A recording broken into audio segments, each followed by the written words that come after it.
Hello. Welcome to episode 418 of Prog. And today I'm talking about Adrian Belew's Op Zop Tu War. Yes. It was, when was it? 1996 again. It kind of follows on for yesterday's one. Yesterday's one was from 1996, wasn't it? Yeah, it was Tony Levin. And I thought what we'd do is we'd do, do a similar thing. Can we kind of connect them up, connect the dots? Yeah, seems fair enough. And I don't think I've reviewed any Adrian Belew albums. So this is the first. Like I said, this is another DJM one, but it's licensed from Caroline, so I think I'll be all right. I think I should be okay. It was September the 24th, 1996, and I got this album. Wow, look at it. And it's his 10th studio album. Can you believe it? 10th. And I'm just gonna cut to the chase. I think it's probably the best thing he's ever done. It really distills the Adrian Belewness of his music. It's got the Beatles influences. There's the King Crimson stuff. There's some really good avant-garde bits in there as well, and it is just a fun, joyful 56 minutes of music. It is. It's just pure joy. And again, it takes me back. I listen to it and I get emotional because I played this one. I really fell in love with this album. And I'm not Adrian Belew's greatest fan. I'm a fan, but some of his solo work always leaves me. I think he needs a good producer. I think he needs somebody to rein him in. But this album, I don't know, just hit a sweet spot. I really, really fell in love with it. It's as simple as that, more than any of his other solo albums.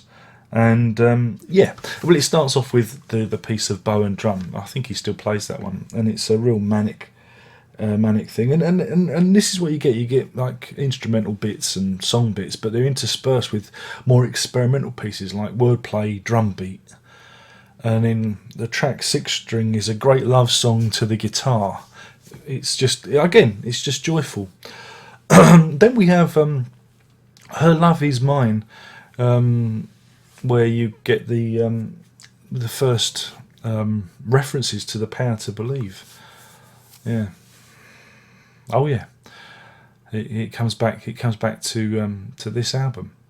Oh. I remember How to Forget. Feels like it could have been a contender for a King Crimson song. It's got this real stop-start, lopsided feel to it, and I just love greatly.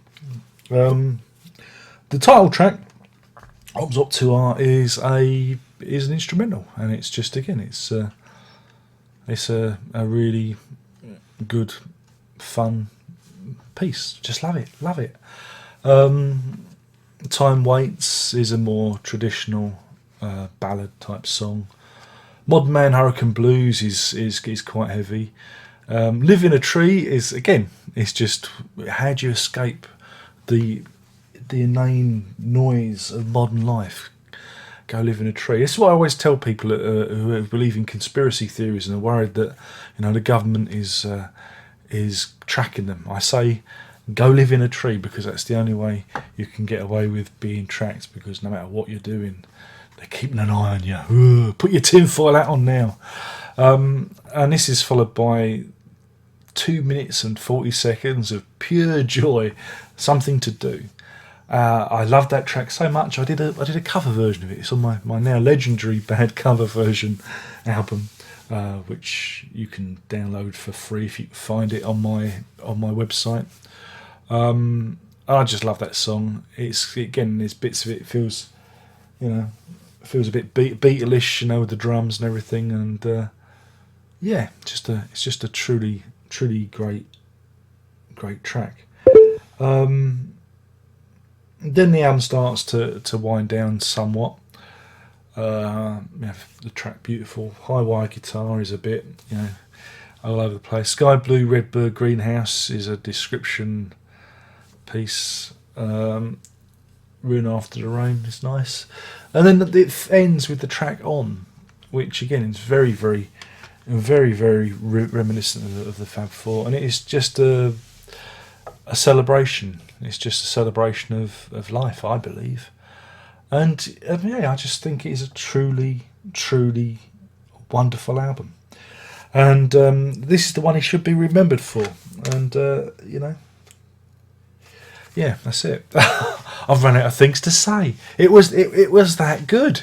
It truly was. Oh dear, I better start reviewing the rubbish albums again. Because I know you guys love it, and I like the cover artwork. I don't know if that's from one of his pieces. It probably says so inside. I'm just an ignorant pig. Someone will correct me in the comments, because that's what they like doing. It's kind of psychedelic, and there's the man himself. Let's have a look at the inlay. This will waste some time. It's got all the lyrics. I forgot. Oh, there you go. It doesn't half open. Look at that. What a great inlay. I forgot. That kind of reminds me of some of Eno's experimental artwork. There you go. Yep, the artwork is designed by Adrian Belew. There you go. I thought so, because he has a secondary career as a painter. Not a painter and decorator. He's one of those people that likes to slop it on the canvas, and sometimes he uses paint too. Oh, these jokes are getting worse. But yeah, if you can, I don't know if it's in print. Go to Adrian Belew's website. I'm sure he might have a copy in a dusty box somewhere. You can tell him Darren sent you. He won't know who I am, so that's all right.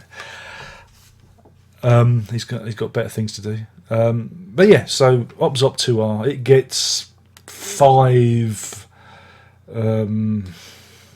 of bows and drums out of 5. 5 of bows and drums out of 5, and it just takes me back to an easier time, just a time before the internet and all that crap. Really, just before I came online. This was 1996. I was just coming online then. So yeah, do check it out. And it's a shame. I've read a comment from Mr. Belew recently about don't mention King Crimson to him, and that's a great shame. He's obviously feeling a little bit pained from it, but I'm going to go on record now and say I had me doubts back in the day. Back in the day when I first heard Discipline, I thought, what? Who is this David Byrne impersonator? But again, seeing him over the years in various incarnations of King Crimson, he is the definitive King Crimson frontman, and it's a great shame that he's been slighted and maligned by Fripp by being left out. He could do the island stuff. He could do In the Court of the Crimson King. He could do all that, standing on his head and tap dancing, and with flair and with passion, unlike the bozo they've got doing it now. Who's just a suit, really, and that's a real shame. But yeah, I rue the day that Fripp decided to out Belew, and they should bring him back immediately, because we need that passion, that energy, that humour in the group. There, I've said me piece. So, there you go. A little bit political at the end there, and yeah, I very much doubt that if Adrian Belew will ever see this, but if he does, that's all I've got to say.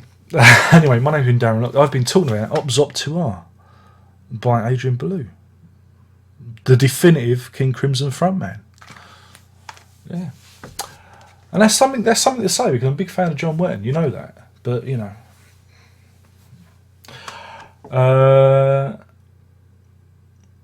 and that's it.